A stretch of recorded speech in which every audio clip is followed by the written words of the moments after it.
How much could you achieve for yourself in 10 weeks? This is a perfect example. I've been pretty diligent over the last 10 weeks, nothing too crazy. I like balance, I like being efficient, and I've been able to drop down to the next level of lean, and I'm going to give you the exact protocol to do it for yourself in this video. I like not wasting time, so let's get straight into it. So in this very efficient, no bullshit guide, we're going to cover off nutrition principles, movement principles, and then we're going to sneak in a little bit of managing your social life strategy so that you can not actually just tuck yourself away for 10 weeks, still enjoy yourself, still get a good result. So a calorie deficit. It's necessary. You have extra fat on your body. You want to lose it. You need to go into a calorie deficit to do that. So if you want to lose a kg a week, that's 1,000 calorie deficit, more or less. If you want to lose a pound a week, it's 500 calories, more or less. And generally speaking, one of those two speeds is easy enough. So what we're going to do is I'm going to talk you just exactly through what I've done over the last 10 weeks in a very structured way so that you can apply it to your own situation, and it'll basically give you a blueprint to get down to that next level of lean for yourself. It's a real tongue twister. So calories, first and foremost, I was going for a range between about 500 and 800 calories a day. And I really like this approach because you're going to have days when you're really locked in, and you're going to have days when it's a bloody struggle. And if you've got the flexibility, then it means you can either hit a baseline of progress that you're going to be happy with, or you can just move a little bit faster on the days when you're feeling it. So quick examples, 500 calorie deficit is the baseline. If I went on a run, maybe I burned a few more calories and I could still eat the same amount and be pretty happy. Great, it's bonus speed to result. You can go slower, you can go faster, but this is what I did for the 10 weeks to get this result, and I'm happy with it, so why not? Protein targets, just as important. So we want to focus on body composition when we're thinking about all of this. We don't just want to lose fat. We actually want to keep the muscle as well. And I'm a big fan of this approach. It means you're not just wasting any effort. People go through cycles of bulking and cutting and bulking and cutting, but for me personally, I just like to maintain the muscle that I've got, move a little bit slower down the scale, and then come out of it, you've got a good result. Keep it simple. We're in the gym, we want to be gaining muscle, we want to be protecting the muscle that we've got, and protein is going to play a huge role in that, as well as sleeping, very important. You want to make sure that you're optimizing your process for actually maintaining a muscle. Your body is actually choosing if it's going to be going into your fat stores or your muscle stores to create the extra energy that you didn't give it through your calorie deficit. So what you want to do is make sure that you are optimizing for fat loss instead of weight loss. So you want to eat your protein. Very important. You want to get a good night's sleep to point it in the right direction, because if you get bad night's sleep, and we're talking like anything under 6.5 hours, I think, if you're not getting that much sleep, then you should fix that and then go into the calorie deficit. Because otherwise you could lose as much as 50% of the weight that you're losing as muscle instead of fat, and we don't want that. Strength training is the other thing that's going to protect your muscle. So if you get those three things right, then you're good. You don't have to worry about the muscle loss. What you're doing is going to contribute to fat loss, and that's going to give you a better result at the end. Macros, I don't care. I genuinely do not care about macros. Calories, your daily calories consist of protein, carbs, and fats, simply. So you've got your protein target, so you can take those out of your total calories. What's left is the calories that you've got for your carbs and your fats. And there's no research that's really suggesting there's an optimum ratio of what you should have between those two. I like that approach because it means that you can be flexible. If you are in the office and you want to get something quick for lunch, the last thing that you want to be doing is looking at the macros or trying to figure out the macros on a menu that doesn't have them. Save yourself the effort and just get something that's high protein, and you'll figure it out for yourself. Do I like something that's a little bit more high in fat, a little higher in carbs?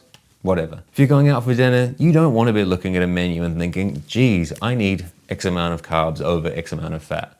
Don't worry about it. It's not going to sway your results that much. As long as you're getting some carbs and some fats in there, that's all you need to do. And then let's talk about nutrition principles really quickly, because it's going to help if you are eating nutrient-rich food. Whole foods are nutrient dense. They're going to leave you more satisfied. You're going to have more energy throughout the day. Your body's going to like you more for it. You're generally just going to get a better result if you're eating mostly good food. And that's not to say that you have to cut out the crap, but just focus on fueling yourself with nutrient dense food. That's going to help your brain perform better. It's going to lead to a better result when you get to the end of this 10 weeks. And generally speaking, you're just going to be happier as well. Because if you've got a certain amount of calories and you're eating calorie dense food that leaves you very hungry, this 10 weeks is going to be pretty hard for you. But if you just forget about that, and you just focus on enjoying good food instead. You know, think about like Mediterranean restaurants filled with amazing, healthy food that's going to just keep you loving your life instead of hating it over this time. You don't want to be fighting against your life. You want to be working with it. So just focus on getting good quality food in there. And then when you're at breaking point, you've got a craving, maybe you want an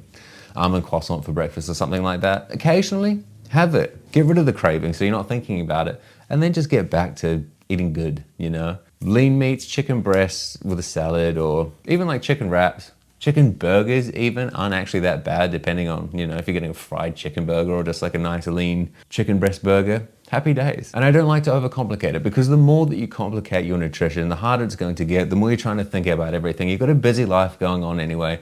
The last thing that you want to be thinking about is trying to over-optimize anything. But if you just stick to the really basic principles of protein at the core of my meal, and then whole foods that are going to fuel me nicely, that taste good, great. Keep it there. And occasionally almond croissants if you're craving them. Check the description for calorie and protein target calculations. Super simple stuff. Right, moving into the cardio side of things. Contrary to popular opinion, you don't have to run your ass off every day just to lose weight. Of course, moving your body more is going to help you, but if we're going for like the lowest minimum effective dose, get like 8,000 steps in a day. If you do like to run, or if you play tennis or something like that, then that counts as exercise. Maybe don't freak out so much about hitting like 10, 12,000 steps. It will help once again, but just for context, if you do 10,000 steps in a day, you're gonna burn somewhere between like 350, 500 calories a day. So that's why walking helps. If you want to walk 15,000 steps, take a few calls, listen to a podcast, something like that, amazing, do it. But you hear these people talking about 10,000 steps, 15,000 steps. Just get some in. Make sure you're moving your body, because you want to be making sure that your metabolism is actually being used. You want faster results? Move more. You want to not worry so much about moving? Move less. It just means that you're going to have to be a little bit more diligent with your nutrition. The more you move, the more calories you get, essentially, or the faster progress you make. So get some form of cardio in, even if it's just walking. You've probably already got something that you like to do already. So just keep doing what you're doing. If you get a morning walk, a little lunchtime walk, evening walk in, it's actually quite quick and easy to get your 8,000 steps in. We're talking, I don't know, 25 minutes in the morning, evening, lunchtime. You'll figure it out. If you have to commute to the office, there's going to be steps in there too. Like it all comes together. And if you've got a smartwatch or a phone, you're going to know what that looks like. Play around a little bit, figure out what works for you, be consistent with it. You'll have days where you love walking, and you'll have days where it seems like a little bit of a drag, but it all adds up. Just keep hitting it. Okay, strength training. So for me and what I was doing, I've been going to the gym 3 times a week, 45 minute to an hour sessions. You can do 45 minutes. Honestly, it's totally adequate. If you're actually in the gym and it's like, you know, you're in between sets, you're like, oh, then you know you're doing enough. I think that should be it. And if it feels too easy, you're not doing enough.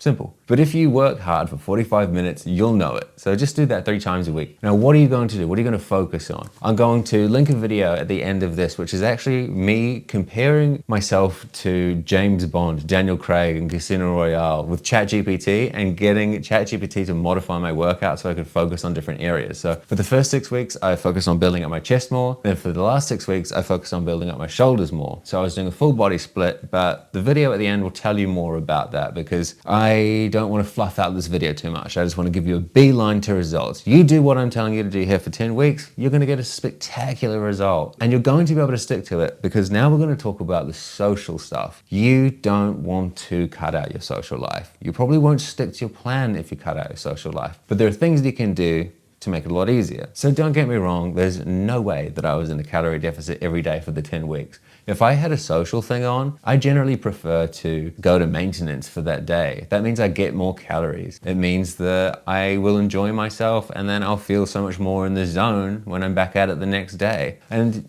this works to an extent. If you're socializing every day, obviously that doesn't work for you. But if you go out once or twice a week, then just take a break on that day. You know, you're still getting 5 out of 7 days in a deficit. That's great, maybe 6. And if you're actually just grinding it out for the full 10 weeks every day, you'll probably go insane. Give yourself these tiny little breaks, enjoy your life as well. It's just amazing for consistency. Whatever you can do to be consistent it beats everything else. So adapt for your social life. And the other thing that I can give you on managing your social life as well within this 10-week plan is being able to move your calories around in the week. So it's a simple concept that I took way too long to figure out, but essentially it looks something like this. Say you've got 1,800 calories a day. and you've got a big event on Saturday. You can go up to maintenance, and already that's going to free up some calories, but maybe you want some more. Maybe it's like a wedding, you want to be drinking a bit more and eating a bit more food or whatever. So you're going to take 200 calories off Monday, Tuesday, Wednesday, Thursday, and then you're going to Friday even, and then you're going to give them to yourself on Saturday. So that's freeing up 1,000 extra calories. So now if you go to maintenance on Saturday, which is what, like 2,300, plus the 1,000 that you saved up, now you're at 3,300 calories that you can spend on this wedding. And if you don't use them all, great. Pocket them, it's bonus progress that you prepared for through the week. And if you do use them, great, you're on track. Amazing, right? So that's it. That's the speed run. Let's wrap it up quickly and summarize it so you know what you're doing. Calorie deficit, protein target, good sleep, strength training, 8,000 steps-ish. If you like to run, run. If you like to play tennis, whatever suits you. And you'll get what you want, I swear to God. And don't forget to take a couple of days off every now and then, you know? Social thing, go enjoy yourself, get straight back to it. Just don't enjoy yourself too hard, because if you're going a big weekend bender, you could probably annihilate your progress. Depending on how much you like to drink, been there myself, wouldn't advise it. So you do have to be sensible, but you don't have to be crazy. Lock in for a little bit, secure the 10-week win, you're away. Use the video that's coming up any second now to be able to figure out how you're going to modify your workout to look like whoever you want using ChatGPT. Or if you just want to look like me, then you can copy my workout that I cover off in the video. I think it looks all right. Like and subscribe, and I'll see you in the next one.